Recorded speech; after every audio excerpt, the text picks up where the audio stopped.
Okay, I know I should not be in the sun like this. However, I wanted to make sure that you all see my face and that you can see my expressions and so forth and so on.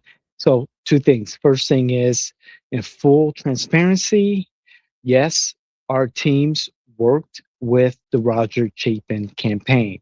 Second, congratulations to the T8020 token community and to the Jay and Washington team, the two of them, the two teams coming together to preview the Poly David predictive model markets for the special election December 9th, 2025, Orlando City District 3, 3, which pitted Roger Chapin versus Mira Tanya.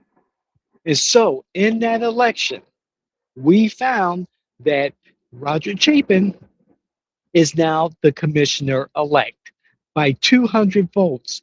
200 votes, people.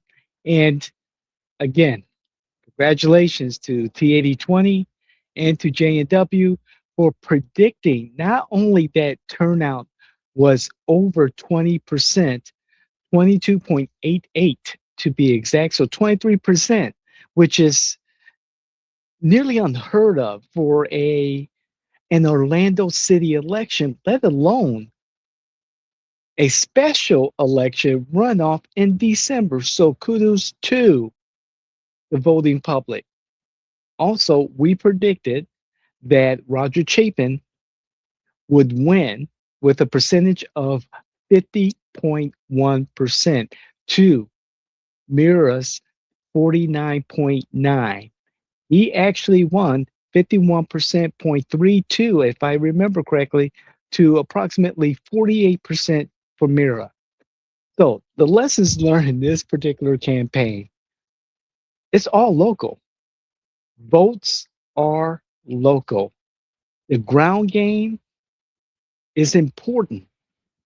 And I'm going to go into more detail and get my butt out of the sun, but I am going to go into more detail how residents called one another, told one another to get up off their butts and go vote, that they were monitoring who was voting, who was not voting, and say, hey, go and vote. The campaigns did an outstanding job of expanding the electorate. That's why we had 23% turnout and going after their votes.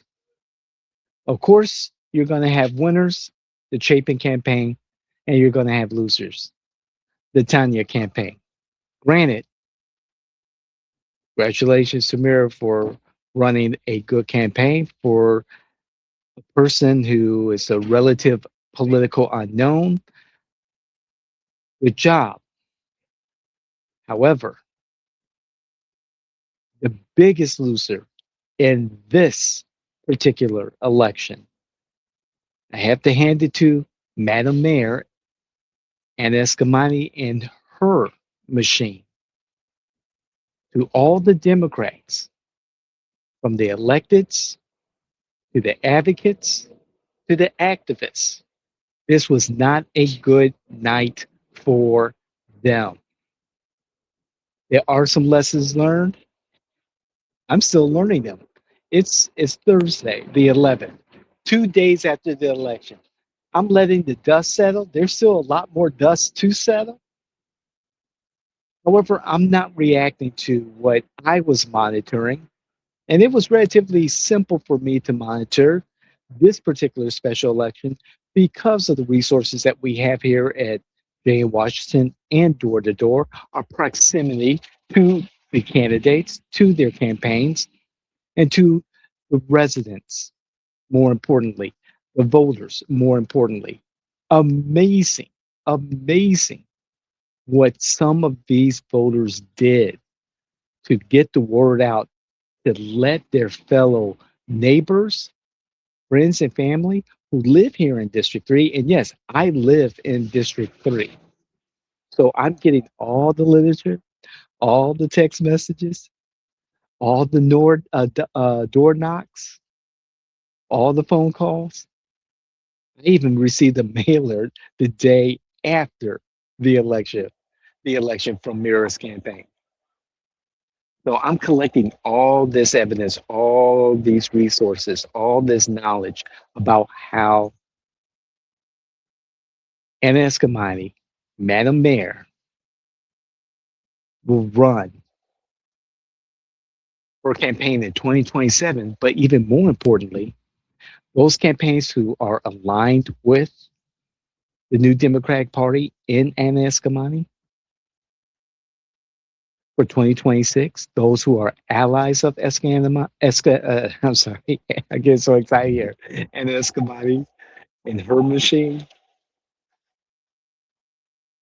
This was the blueprint for them.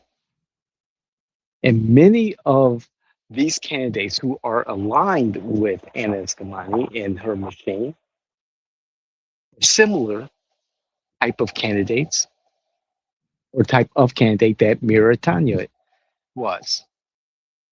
So there's a lot to unpack here. And this makes me excited. This is what we do 24/7, 365.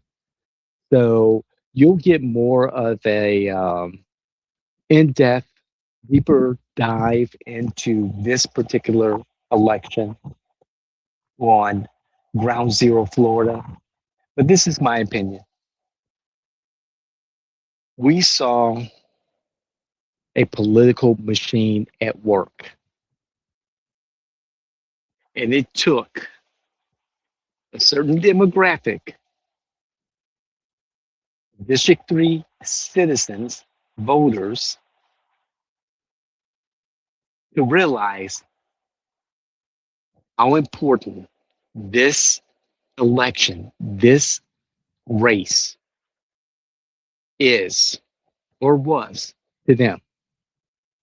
Congratulations, Commissioner-Elect Roger Chapin. We appreciate the opportunity to work with you. Oh boy, there's so much to unpack. Oh, you all should see the pile of mailers I received. Oh, speaking of mailers, um, Jen Cleo or Cleo Jen, whoever you guys are, we'll get to you guys a little bit later on Ground Zero, Florida.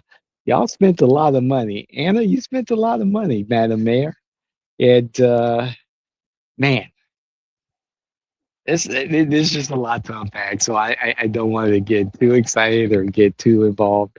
However, this race is a precursor to what we're going to see in many of the local races here in Central Florida, judicial races, campaigns here in Central Florida, and of course, the mayor's race for Orlando City Mayor in 2027.